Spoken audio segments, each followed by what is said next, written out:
स्वागत. पाहूयात आजच्या ताज्या घडामोडी.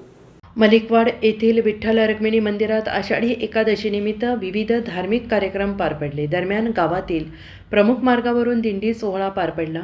मलिकवाडसह परिसरातील शेकडो वारकरी भक्तांचे श्रद्धास्थान असलेल्या मलिकवाड येथील विठ्ठल रुक्मिणी मंदिरात सालाबादप्रमाणे आषाढी एकादशीनिमित्त सकाळी देवाला महाअभिषेक, त्यानंतर गावातील प्रमुख मार्गावरून टाळ मृदुंगाच्या गजरात दिंडी सोहळा उत्साहात पार पाडण्यात आला.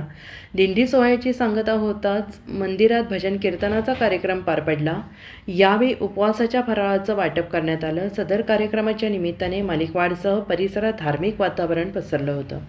यावेळी चंद्रकांत आंबी, पोलीस पाटील, ध्वज बाबासाहेब पाटील, गोपाळ कुलकर्णी, बाबुराव पाटील, मनोहर कुडचे, विजय खोत, मालिक माने, सुहास करजगे, पोपट पवार, श्रीकांत सुतार, किसन खोत, विष्णू जाधव, सुभाष सकपाळ, निखिल कुडचे, अर्जुन कोळी, कृष्णा गजबर, गंगाराम मोरडे यांच्यासह वारकरी भाविक मोठ्या संख्येनं उपस्थित होते.